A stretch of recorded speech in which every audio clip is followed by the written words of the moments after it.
Man, probably a fun fact on me is that I like to read. Like I like to read. That's a lost art nowadays. Oh, my great uncle is Jesse Owens. He won 4 gold medals in 1936. I always want to leave people with this, man, to all the viewers and everybody out there, man. Make sure you guys finish your story. Make sure you guys finish your journey because somebody's going to need it. Yeah. All you got to do is push the back button. That's all you got to do is push the back signal. Try not to think about the future too much so you can maximize the now. Who's your favorite rap artist? Man, to be honest, it's crazy. Tupac always been my number one, right? Like he got me through so much stuff, but Lil Wayne has been in the modern day. I said, what does it really take? What does it really take to be great, Drew? And he looked at me and he was like, you really want to know? And he was like, to be honest, everything you did to get here, you need to be consistent times 10.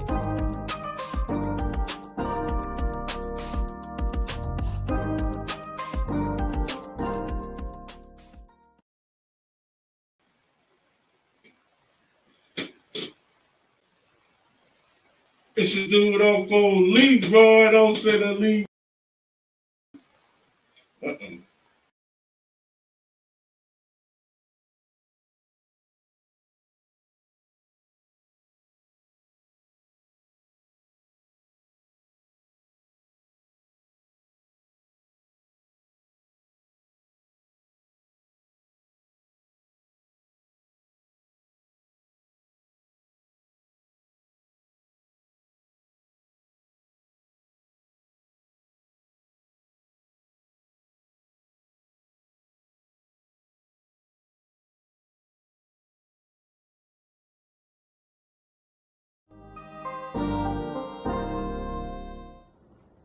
Hey, what's going on, man? It's cornerback Delvin Brew here from your favorite team, New Orleans Saints. I just want to go ahead on and give a shout out to STWF Media for allowing me to come on and talk about my testimony, my story, and also talk fantasy football. I just want to say thank you, man, for the honor. I appreciate you, man. Y'all make sure y'all tune in tonight at 7:30 Central Time. Bro Show out.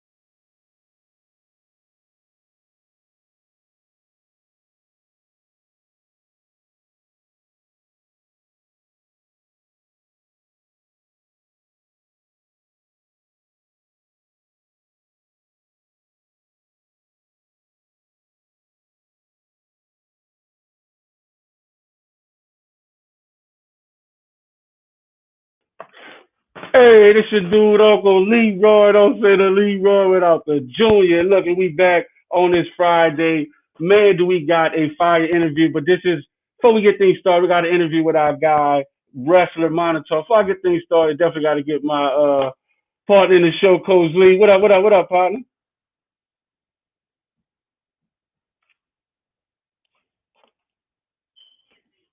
interview with our guy, wrestler Minotaur. Before I get things started, definitely got to get my partner in the show, Coach Lee. Oh, I see you talking, but I can't hear what you're saying. But look, we about to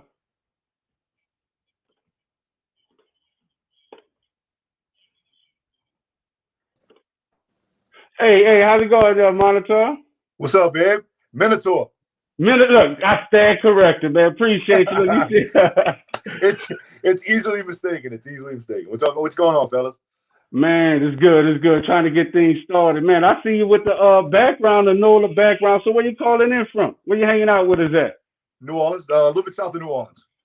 Okay. So one thing, being outside of New Orleans, they always want to hear. They won't hear people say that baby. So let me hear you say baby. Let me hear you say a sentence with baby. Baby. Let's say both tall roulette. It depends on the mood. You know this. Come on. Like, look, I was explaining to somebody this past week that people from New Orleans can say one thing, but it means so many different things. Facts. That is true. So tell us one thing that you say that means different things. Shit, man. Gotcha. Was Sam? Like, look, hey, for real. When I came out here to Dallas, one thing that they were saying, they would be like, "So what's good?" And I'm like, what you mean what's good? I'm coming out ready to lace up my shoes, but they like, hey, that's a greeting. So it definitely, that what's good. You right? That part there.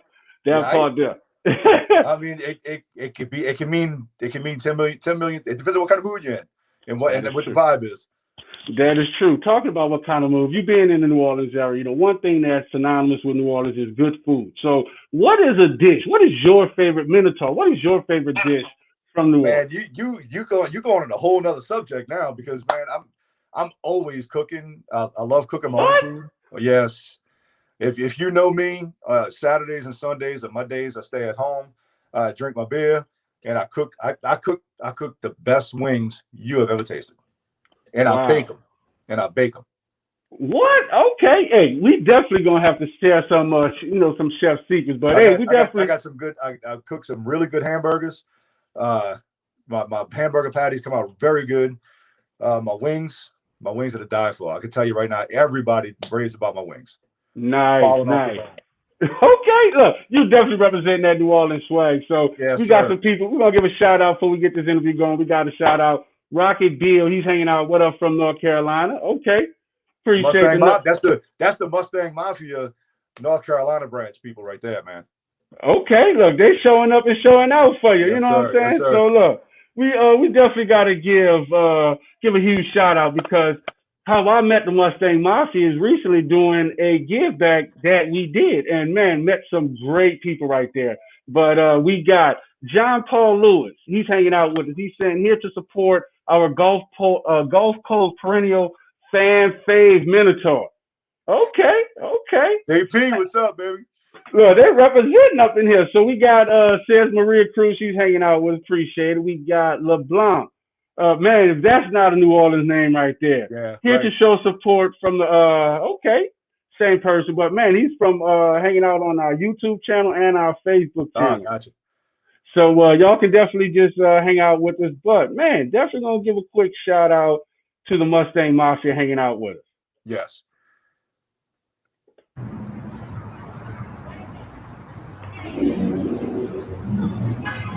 And this is how I actually the first time I actually met you guys right here, man. Yeah, there was only about 10 of us, and as you can see, like more people showed up afterwards. That's what we do. Like usually there's 20, 30, 40 of us that show up. That's what I'm talking about. Wow, look, man, you see how you just walked up on me? I got to tell you, like that was. Look, I was kind of intimidated with this big guy just walking up on me like that. Man. I was repping Delvin Bro that day, man. Look, I would. Let me tell you what Mustang Mafia is about. Mustang Mafia is about helping the city out as much as possible. We do food drives and clothes drives for the homeless. Right where we were, right where I met you, there was the Mission right across the street. Mm-hmm. We get together with one of the big Ford dealerships here, and they gave us a couple of trucks. We filled them up. Us, along with Mopar Mafia and a Jeep Club, we were strong. We brought all kinds of food and clothes to the Mission. Man, anything we could do. We do a thing called Make a Change, and we all put in. We got our dues and everything. We put in money, mm-hmm. and we take a school. We find a child who's doing really good in school, but he just needs that extra, or she needs that extra kick just to bring them up to another level. Right. And, we show up at the school with about 40 Mustangs. We bring them everything from J's to backpacks. We've given away 2 or 3 laptops. Wow. Yeah, we try to do it all over the city. We haven't done much since COVID started. But that's what we were doing, like once a month. We were going to different schools in New Orleans doing that and just lighting up everybody. Wow, that is cool because I definitely got to say, man, Mustang Mafia is in our house. We got shout out to Michael, Rocky, Paul, Jessica, Brett. Man, they is just storming, and that's how y'all represent. Like, yeah, we represent. We haven't even gotten to meet the North Carolina branch yet, and North Carolina's killing it too. They're doing the same thing out there that we doing down here. In the same scale, huge. Wow. Wow. Yeah. I'm gonna tell you. So we had our gear back down there in New Orleans, and you all had the engines rolling. We had the escorts, and I'm trying to take a picture outside. I'm feeling like a big guy. My granny, she about to slap me in the head, like, "Hey, pay attention to the road, young fella." But but man, it definitely got to be cool, because y'all, definitely showed some brotherhood and showed some like togetherness. Like that was very cool just to be a part of that and just see what you all do. But we did a wrestling show outside in Chalmette. And Mafia pulled up, surrounded the ring with the cars. And when my music hit and I came out, they all started the engines, and the engines drowned out my entrance music. Man, talk about the best. That was the best feeling ever. Wow, man! Look, hey, you gonna make us go into an early break? You giving out all the secrets and nuggets early. But no, I got a lot more, man. That's just a little bit, man. I've been doing this for 20 years. We're gonna keep opening up Pandora's box, but I see you got the cool mask, man. Like, we got I'm a fan of Lucha Libre. Like, Eddie Guerrero is one of my favorite wrestlers. Man, it's just crazy. So, like there's a lot, one thing that people don't understand, there's a lot of different wrestling types. And once you take it seriously, that is a very technical and physical sport. So, what is your style of wrestling? My style is old school, monster, heel, brawler, and I throw a lot of old school, like just the thing what you used to watch in Attitude Era and back in Mid-South, way back in the day. Mm-hmm. That's what I am, the old school monster heel, monster bad guy that just brawls with everybody. And my character has gotten to the point where it's loved. Everybody loves me. It's loved now. So I mean, I come out, I do my thing no matter what. The fans love to hate me. I like when my music hits, you hear a groan, and when I come out, it's a cheer. But once I start doing my thing in the ring, they start on me about how being a bad guy. So it's such mixed. The last few years have been so mixed, where people love me and they love to hate me and they hate to love me. But they what?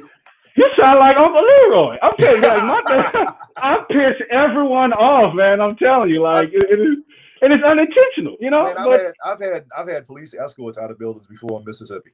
What? In Alabama, yeah. Oh yeah. Oh man, definitely. See, that's what I'm like. I knew you were a badass. That's what I'm saying. Like that is so cool, man. So like you've got this. Seems like you got this whole gumbo pot of a wrestling style. You've created your own style, and we want to know who is Minotaur. Like, where did you get that from? So but what was your first gym? I see a lot of pictures of you posting. You're working out. You're very big on fitness. So what was your first gym? Actually, when I first started, man, I was like 26. I was 350 pounds. I was big. I was, I wasn't out of shape. I smoked, Like Bam Bam Bigelow. Yeah, big? Yeah. I was a big boy, and I like the characters, and I came up with this name. My wife and I were driving around one day, and I mean, you could see, I've always been a Bulls fan. I've been a Bulls fan for years. I love I love the animal. I love bulls. I love it because it's so strong. It's so big and strong. So my wife was like, there's a mythology creature that's half bull, half man, and we're gonna have to figure it out what it is, and it's Minotaur. So I did that, and I started wrestling as Minotaur, and I had a shirt. Went and got a shirt made with a bull on it, with the smoke coming out, and I had on those remember those California crazy pants? I used to wear those. with a pair of wrestling boots, and then and then one of the guys that I respect a lot in his business, a guy named John Saxon, came to me one day. He's like, you know what? If you lost some weight, started working out, and put a mask on, because you look like a nice guy without your mask. So if you put a mask on, the difference it would make. And I pretty much told him, forget it. No. One day we were in a locker room, and first time I was in this city wrestling, he threw a mask at me. He said, "Here, put this mask, a generic black mask." He goes, "Here, put this mask on and go out there." And I did. And the difference of seeing a big guy come out with a mask on, the crowd was completely different. The way they treated me, the way they acted, it was just different. So Wow. I mean, you know what? It took a lot out of me to walk back in that locker room and tell him, bro, you were right. You know, you're right. So I decided to get this made. Get my original mask. That's my original mask. Nice. Okay. Okay. Real lucha libre looking mask. Yeah. So I got that made, and I got an outfit made, and I started developing my character, and I would listen to what people like, what the way the crowd reacted is really like the way I react to people and the way people were reacting to me is what kind of built my character. So I kind of built my character up over the years, and just to become this scary monster. But I can have fun, but I'm also serious. You know, I can be serious. It's a change, and a lot of people have a fit about, you know, on Facebook and Instagram and all this stuff. A lot of people don't remember me. I used to wrestle before. I wrestled for like 10 years before I started wearing a mask. Whoa. So people do know what I look like, and a lot of people don't understand that. A lot of people don't. So in a way, the easiest way I can explain it is I'm Brian Falcon everywhere, but once I walk through that curtain with that mask on, it's like a Jekyll and Hyde thing. Okay. You know, it's just I'm a whole different person when I walk through that curtain, and you'd be amazed if you see me walk through the curtain. You're gonna be like, oh, that's not the guy I met. Well, hold on. Well, I'm gonna say, because Paul Falcon, he said, I think he knows you. Y'all got the same last name, and he said he just destroys everything he gets a hold of. Yeah, and pretty much. I leave devastation everywhere I go. Coach Lee, you heard he just owned up to it. Like, that's just badass. It was I do my job. I completely do my job. That you know, you hire me to be a monster heel, I'm going to be a monster heel. Nice. That's the way I am. So, you know, like one thing, you know, like people, you know, I've been involved in this wrestling world, so I know the, you know, terminology and the jargon. What is that heel you're speaking of, the bad guy? Can you explain that? What you mean, heel? Yes. Like heel. And what's the good guy? A heel is the bad guy, the guy that you just go out there just to tick the crowd off, and you are out there to make the baby look like a hero, like a you know, because the whole thing is fans. If you don't have fans, you don't have a show. That's how I look at it.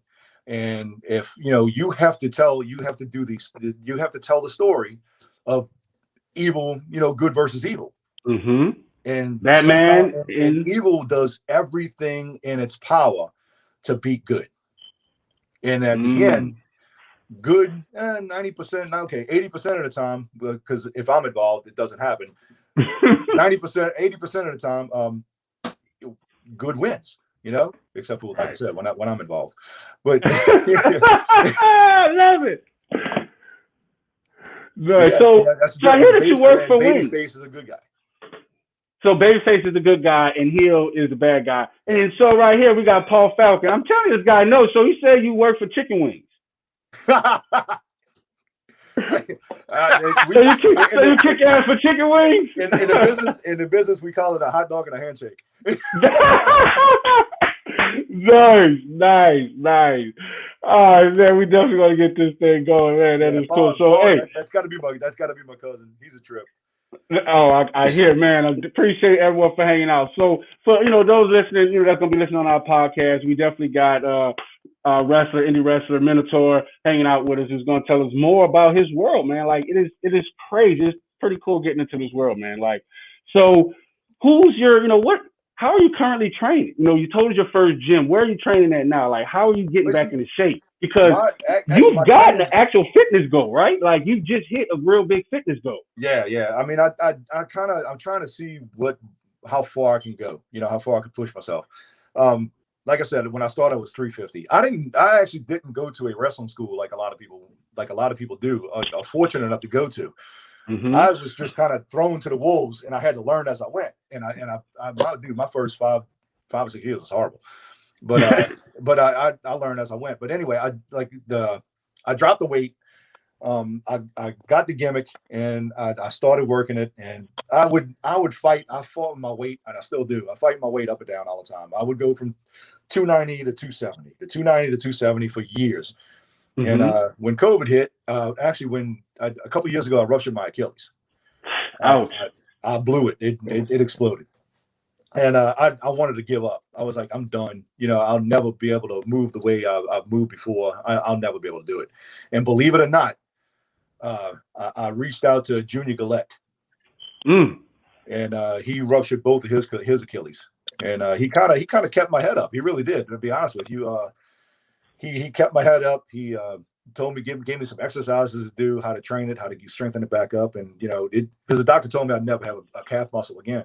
And, wow, I got it, and I'm back moving the way I was, you know, before I ruptured it and everything. So that's, like I said, I've been fighting with my weight, and COVID hit, and then you're sitting at home, sitting in the backyard, drinking your beer and eating, and you're gaining weight.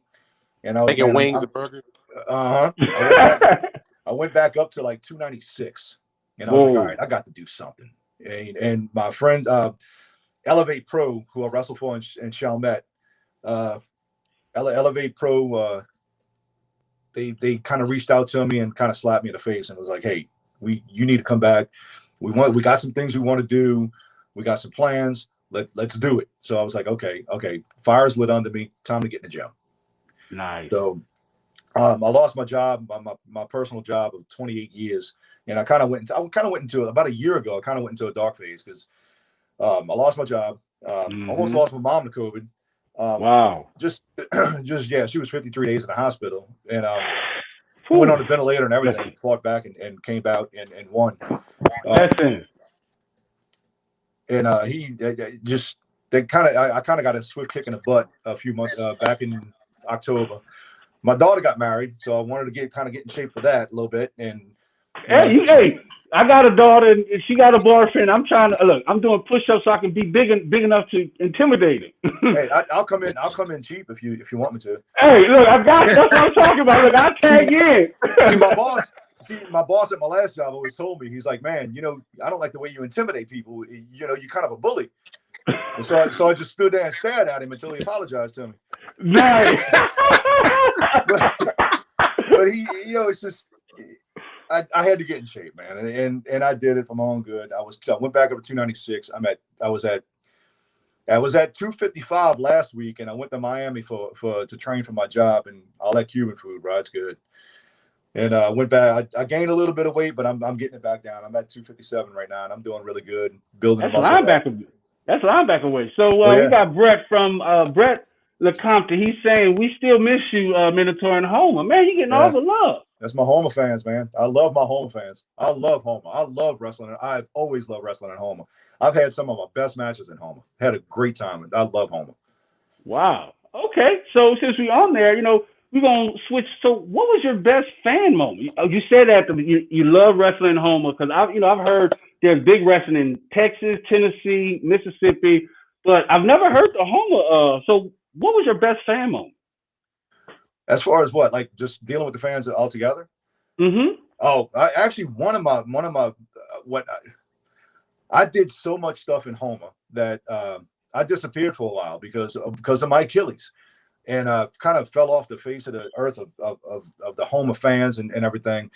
And one day, right after I was on my way back, and we did a little thing with the guy that I was feuding with was stirring all kinds of stuff up, and all of a sudden my music hit, and the whole place went quiet. Whoa! And I walked through that. When I walked through that curtain, and I didn't wrestle, I was just there to be like an enforcer because I wasn't cleared yet by the doctor, so I was just there to be kind of like an enforcer. And when my music hit, the whole place went quiet, dead quiet. And then when I walked through that curtain, they went ballistic. That crowd went nuts. I mean, just they went nuts, and that was one of my biggest. It was pretty cool. It was real good.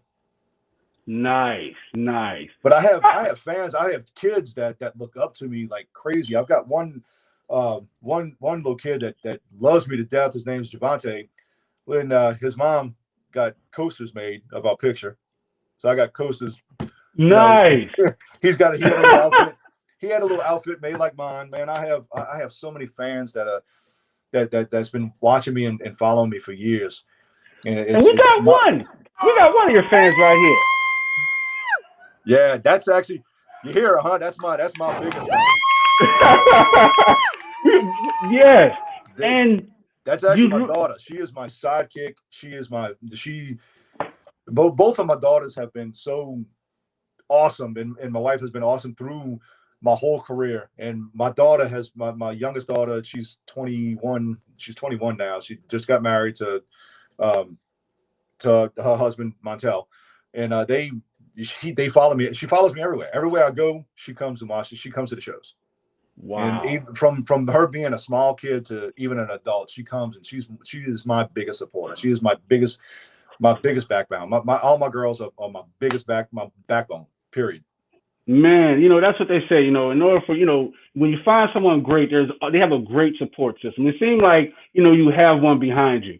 So like Uncle Leroy, once I first started getting this podcasting, people were booing me. You know what I'm saying? I'm telling you, I just want to hack all their iCloud. Yeah. All their email accounts. So that was my worst fan moment, like trying to get into this podcast thing. But what was your worst fan moment? Whereas, you just wanted to just get out the ring and just suplex one of these fans. I had lost a bunch of weight, but I gained a little bit back, and I'm in a ring, and all of a sudden everything goes quiet. It was kind of a part of a match where they have a highlight of the match, and it kind of calms down a little bit. And I can hear one guy sitting in the front row, and he goes, "Boy, you've been hitting the donuts, huh?" I wanted to suplex choke. I wanted to headbutt and suplex that guy. And if my boy Pope was watching, no offense, bro, I had to get off the donuts, bro. I had to. Oh man, look, that was a good one right there, man. And look, we don't want to piss Minotaur off right quick, so we're gonna take a quick break, and we're gonna be back with more of the interview with Minotaur. What's up, world? Kyrie Robinson, man. New Orleans Saints veteran. Hey, man, make sure you guys go check out my guy, man, STWF, the media, man. Check them guys out. Y'all want to get sports talks with players, with fans, anything like that, man, go check them guys out, man. That's the place to be if you want to talk sports. Who that nation?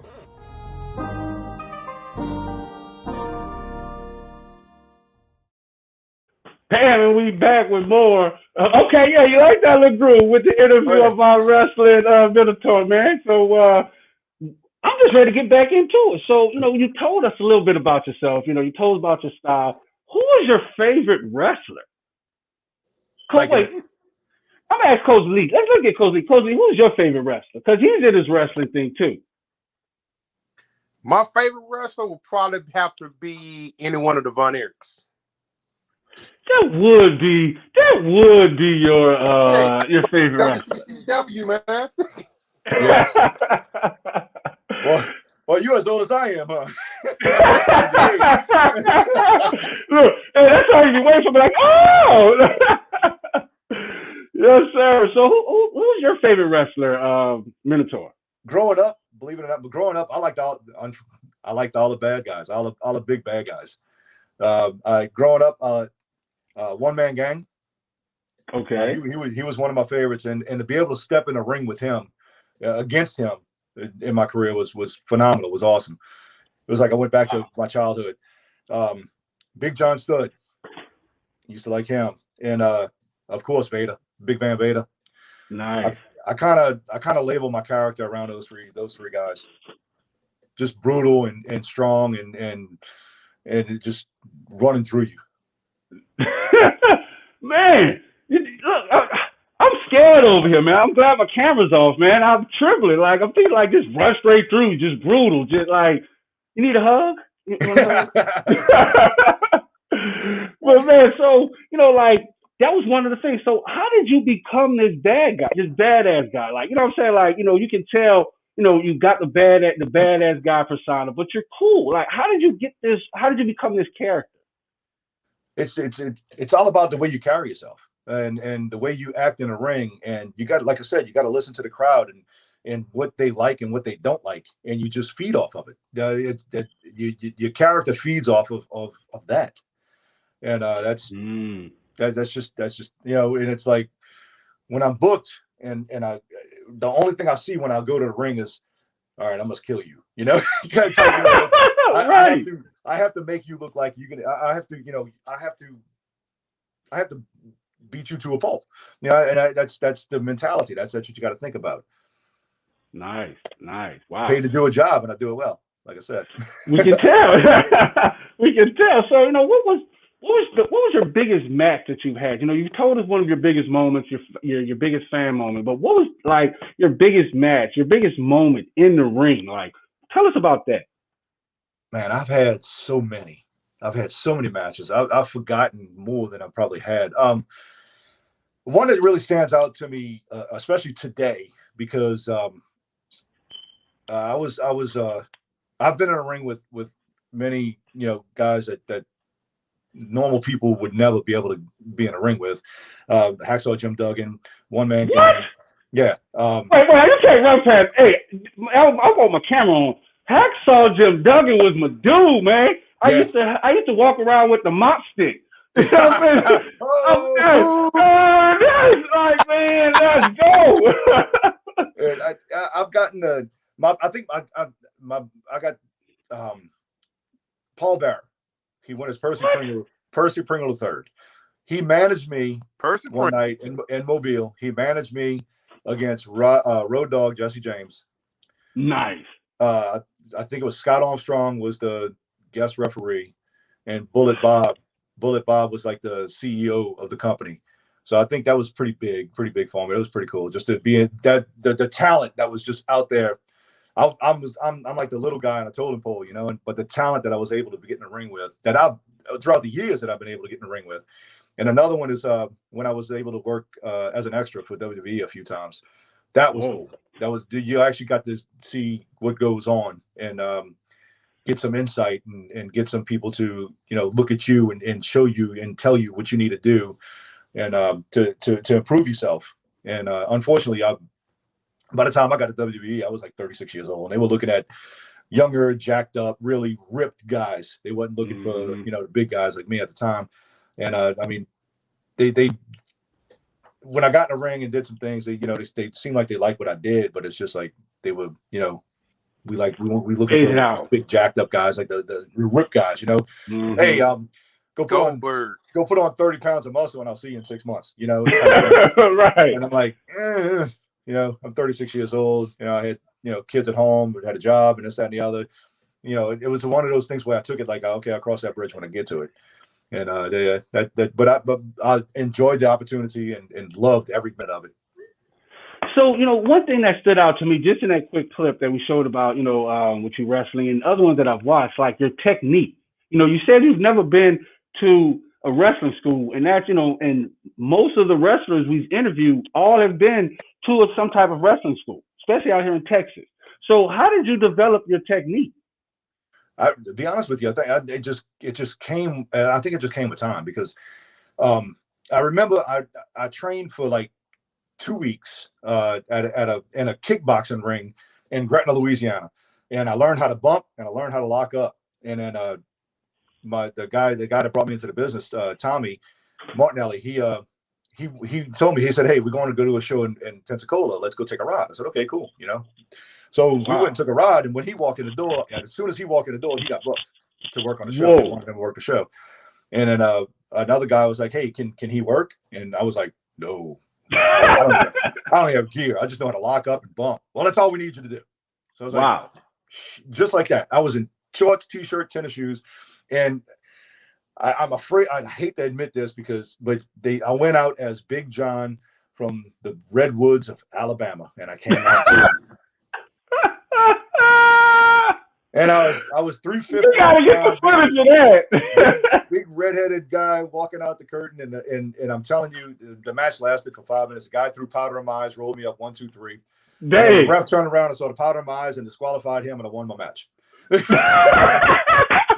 Hey, man, you know what? I'm glad I shook your hand. I need your type of luck, man. I'm telling you, I can't get that type of luck. Like you. It was hard, man. It kind of aggravated me because from then on, every week we were traveling, and I would get thrown in. And so I've never really had one trainer. I've had a lot of guys help me out, and that I'm so appreciative of that a lot of guys took me under their wing before shows, working with me in the ring, and then during shows, like in the matches. I mean, I've had a lot of guys help me out a lot, man, and I'm so appreciative of that, like right now. And so I guess I took a little bit from every one of them to kind of develop my mind and my character, I guess.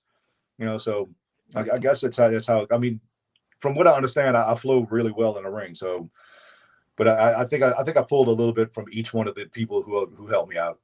Wow, that's what happened. You are definitely get training and get bits and pieces from people you train with. Like I said, I'm very impressed with your technique. And you never stop learning. Exactly. And you've got a unique story because a lot of wrestlers, they come in, they either be wrestlers, they be promoters, they be referees. So you came in just right, like not just unknowing. So what advice would you give to upcoming wrestlers? People that want to get into this industry. The biggest thing that I could say to wrestlers is to just shut up and listen. The biggest thing is listen. Listen to what these trainers are telling you. Don't try to a lot of guys think they walk in and they already think they know what they're doing. And they don't, because they watch, a lot of them watch video games. They watch the TV and they play the video games and they think they know they know how to do it. And then when they get into it and realize they really don't know how to do it, they want to hurt themselves. Right. And it's like, you just shut up, listen, and do what your trainer tells you to do. Work out, get your wind up, get in good shape, because they ain't nothing like having a 15-minute match with a guy named Steve Anthony who gets winded by nobody. And you're kind of out of shape and you get winded and you can't breathe. And that's where you get scared, because you're going to start messing up. And that's one thing that I did, and it kind of bit me in the ass, because he got mad at me. But I was like, dude, I'm still 300 pounds. Calm down. I can't run and gun for 15 minutes straight. It's hard to do that. But just you got to get it out. You're never going to get your wind up the way you can completely make a match. But the closer you get to that goal, you should. Nice, makes sense. Yeah. Makes sense. So we're going on this one here. So one thing that has definitely impacted the world of sports. And like I'm gonna tell you, even out here in Texas, they were having like drive-through. They were having drive-through wrestling matches. They were outdoors, where they were just going through. It was in your car. You was able to just watch a good wrestling match. So how has COVID impacted the wrestling industry in your world? True. Louisiana, it shut down. What? Yeah, there haven't been a wrestling show in Louisiana since it started. One thing about Louisiana is governed, tightly governed by a commission, and just like any other government, they want their taxes, they want their money, and that either way they want it. They don't care how they get it, they want it. So if you run on a show, they want to benefit from it. That's on a normal basis. And what's going on is, if a promoter has to rent a building, they have to get the ring to the building, they have to hire talent, and they have to have insurance on everything. They have to hire a doctor and an ambulance to be there for three and a half hours. Yes. They have to, I'm sure I'm missing something. And then on top of that, they have to pay the taxes on every head that's in the building. So for us for promoters to have shows to do that in Louisiana right now, and only can have 100 people at a show because of social distancing and everything, it's not gonna. They'll be buried. They'll never make the money to make up for that. So what a lot of companies have been doing, have been going crossing lines into other states that's not governed by commissions, and running shows, joint shows with other companies, like Elevate Pro. We went and did a show in Pensacola for I can't think of the name of it, but we did a show in Pensacola. It was like a mixed show where we featured both our talents. And did Tina know about this? Tina could have known about this, because she would have shut that down. Who? Oh, Tina. No, that I said Pensacola, not New Orleans. Poor Tina, she's getting some shit, ain't she? Right. But But like another company I wrestle for in Baton Rouge, Pro Wrestling 225, they've gone into Texas and they're going into Mississippi too, and running shows. A lot of guys have been going to. I don't know if you heard of SWE Fury. Rodney Mack and Jazz has a lot to do with that. They've got look them up on look up Elevate Pro. Look them up on YouTube. Got a lot of my matches on there. A lot of guys that man they doing phenomenal. They've started with a bunch of trainees, and man they look really good, and they busting their asses to get to where they need to be. And once Louisiana opens back up, we're gonna start running shows again, and we do benefit stuff. We did a toy giveaway in Chalmette. We all showed up. Wow. I went in character and showed up to give away toys to everybody, every kid in St. Bernard Parish. You know, that's the type of things, kind of like Mustang Mafia stuff that we do with Elevate Pro. It's a joint promotion, own promotion, and it's a guy named Mott that owns it, and the first lady in Louisiana wrestling to own a wrestling promotion. Wow. Yeah, Brittany, she's phenomenal. Everybody with Elevate Pro is phenomenal. And on the other side, in Baton Rouge, I've worked a lot with Pro Wrestling 225. They got talent coming out the yin yang. So I haven't been able to wrestle for them lately because man, the talent they have is just they good. Everybody's the talent in this area is so phenomenal for it to be shut down. It's a shame. It really is. Okay, so we got John Paul Lewis. He chimes in and says, SWE Fury TV next TV taping in Canton, Texas, right outside of Dallas. So yeah, that's right outside where I'm at, where we're at. I thought I've heard of them before. Yeah. Okay, cool. So, we know, I see the cool NOLA flag. I see the Bulls flag. You mentioned, you got a big Bulls fan. I seen the Saints back there. Got the Pelicans. Yeah, exactly. That's what I'm talking about. So, what's your favorite sports team? Look, let me show you. That's my Saints. That's my Saints stuff.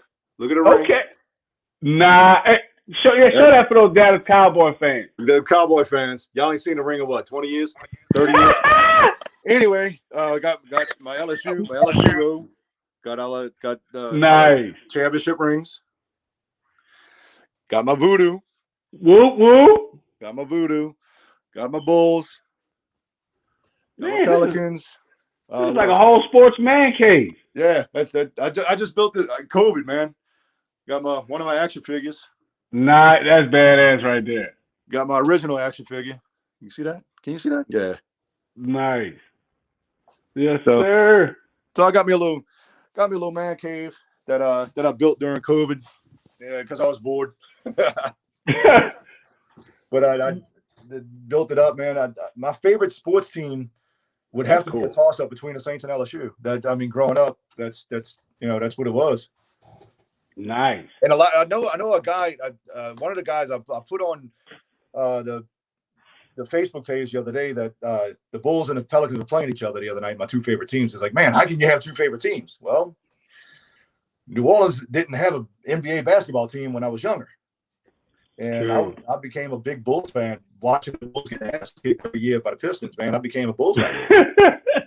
and when they finally won it, I was ecstatic. And I didn't show you this either. I got those rings too. Nice. It's not the real. It's the replicas, of course. Of course. Yeah. That's fandom. Minotaur don't have that type of money. Look, I'm about to say, loan me something. Let me hold something. But that's one thing. Exactly. But that's one thing that Sports Talk with Friends is about. It's about the true fandom, because one thing, and that's where I've showed my shower curtain, my New Orleans Saints shower curtain, because everyone has a shirt, a jersey, but true fandom has what you have. Other items. Like, that is cool. I got Jonathan Vilma jersey. Nice. I got Delvin. Of course, I got Delvin's jersey. Yes, sir. I got Marlon Favorites jersey from the Voodoo. Okay. I don't know if you know Big Fave, huh? You know Big Fave? I've seen his name. He used to play for LSU. Who else I got? I got Rodman's jersey. I love Rodman. That's another guy that my character's built around. It's Dennis Rodman's badass. Yes. Yes, sir. That's the king of swag, king of badass. Punch in the mouth and walk off, Nice. Back. Right, like she'll feel no worries. Man, this is great. Look, man, definitely, man. Look, for our listeners, for our viewers, you got this is a wrestler interview with our wrestler Minotaur, man. So, what was your biggest sports moment? You know, you got all these great sports teams. You're a collector of items. What was your biggest sports moment? Like, I think my biggest was when my dad passed away a while back, a long time ago, like 97, I think it was. He was huge. He's the reason why I got into wrestling, because we used to watch wrestling together when I was a kid, and my dad died at 51 years old. oh wow, Yeah, and life's too short, man. Life's really too short. And if you want to do something, like you said, everybody was laughing at you for getting a podcast. Everybody laughed at me for being a professional wrestler. I've got family members telling me, they don't know. A lot of family members really don't know how many fans I actually have. Like people that are out there following me, whether they fans, friends, whatever. And but anyway, not many people get to do the things that I've done, or they've always wished it, and not many people get to have teams win championships. Wow. And I was able to live through my LSU Tigers getting a championship, my Saints getting a championship, the Bulls getting a championship. I'm waiting on the Pelicans, man. Kind of hey. the Pelicans. I'm a Chicago Cubs fan too, because like I said, there was no baseball team down here either. So we either got stuck with the Atlanta Braves or ain't no Atlanta. So, right. I can't like any, even though my real last name is Falcon, I'm a Who Dat. All day, baby. Yes. All day. So I think my biggest thing, because my dad was such a huge Saints fan and LSU fan, I think them winning the championships was probably the biggest. I cried when the Saints won.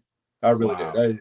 It was a big party in the middle of our street. The poor lady across the street, we were watching it at my mom's house, and I picked her up over my head, and she was scared to death. But you got it. It was the excitement. Right. I think the Saints and LSU winning the national championships were probably one of the biggest that I really loved. Nice. All right, that's pretty cool. Hey, for our viewers, if y'all want to chime in, drop your biggest sports moment, definitely too. We can. So Colin Falcon, he chimed in. Who that? Yes, sir. Who that, baby? That's my twin. That's my little nephew, boy. I'm trying to get him in a wrestling ring, but I don't know. He's my size. Nice. So, all right. So, before we get up out of here, so yesterday we had a show on our Versus show. It was the New Orleans Saints fans versus the Falcons fan base. So, I'm asking you, which fan base you think is which fan base? Of course, Team Who Dat. Just got to throw that out there. What do you think about the Atlanta Falcons fan base? I think they talk too much for not having a ring.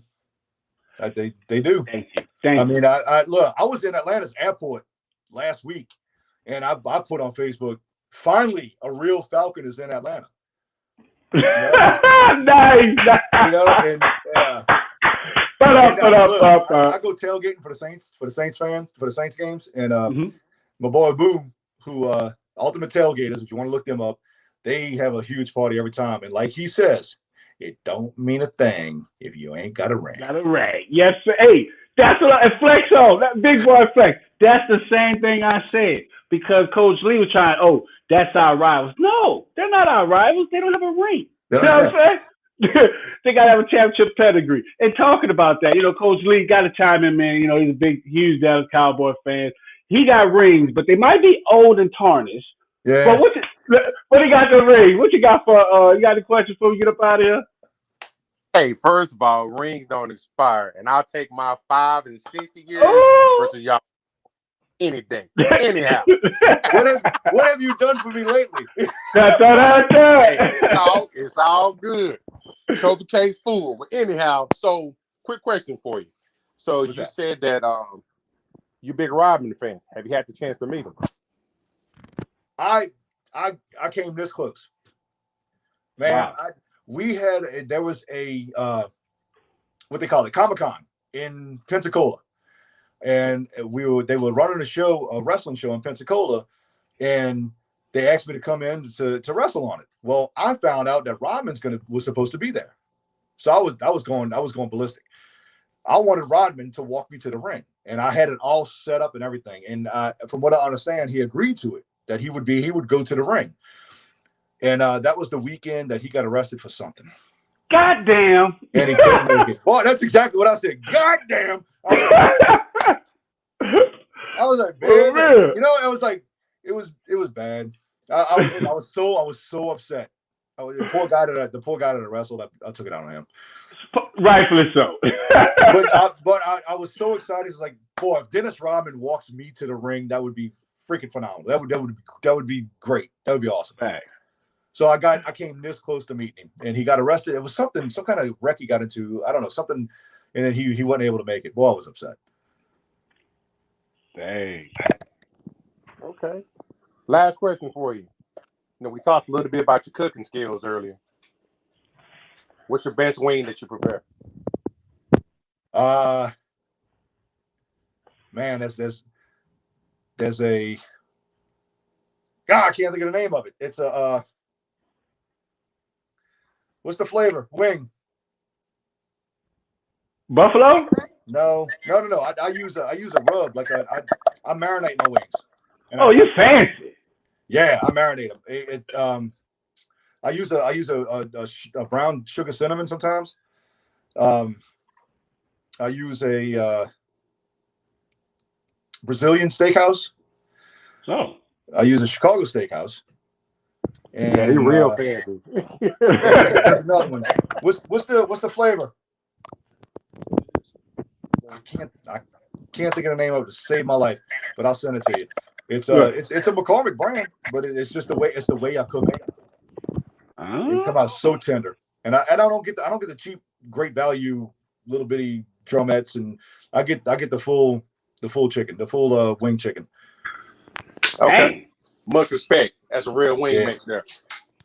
Right. Well, let me find out you're gonna be on Food Network with your wings on Friday. But man, we definitely appreciate you, man. It's been great. Like for the story, just been crazy. Just learning your story and just seeing everything that you're doing. Like man, it's just great to hear your how you push through adversity. So how can people find you? Like how can if they want to know more of Minotaur? How can they find you? What's your social media handle? My social media, Facebook is Brian Falcon. Instagram is Bullstrong. And they could look me up. They can find matches on YouTube. If you want to go to YouTube and look up Elevate Pro, ELEV, the number 8 Pro, they can find me there. I do a lot of like clothes ambassadors too for like Dark Nola. They made this shirt especially for me. Nice. King of the Ring shirt. I do a lot of ambassadors. Like I even put on Facebook the other day. I'm tired of wearing Nike, Under Armour, Jordan T-shirts. I want to start wearing T-shirts to help other people out. So I asked some people to hit me up and give me their links, and I'll buy some shirts and I'll start wearing T-shirts. Like I said, I got a big following, and when people see me wear stuff, they can help them out. Makes sense. Spread the love. Well, I did see that. STWF and Kyrie Clothing, we got a 3X coming for you. Right, 3, no 2. I'm not 3 no more. Oh, okay. I knew Kyrie was gonna get a kick out of that one. Big boys need loving too, bro. You gotta show the big boys some love. Tell them again. Well, because Coach Lee did put in that request. So we got Brett LeCompte. He's came in Minotaur's famous cooking show, Best Wings. Okay, speaking. Yeah. See, they all know. Everybody that follows me knows I'm cooking. I always, man, I make the best crawfish omelet too. Wait. I can't even say crawfish who? So don't let me omelets. Man, look, when you cook, just send me the address. I'm there. Yes. Hey, come on. You're more than welcome. Next time we do the Martin Luther King thing, if we do it next year, every year, I'll cook a crawfish omelet. We're gonna be in that thing, man. But man, like I said, it was great having you. We're about to be up out of here. And one thing that we do with Sports Talk with Friends podcast, is your time. You got to send us out of here. So it's your dude, Uncle Leroy. Don't say the Leroy without the Junior. I'm out. Coach Lee, we out. We about to.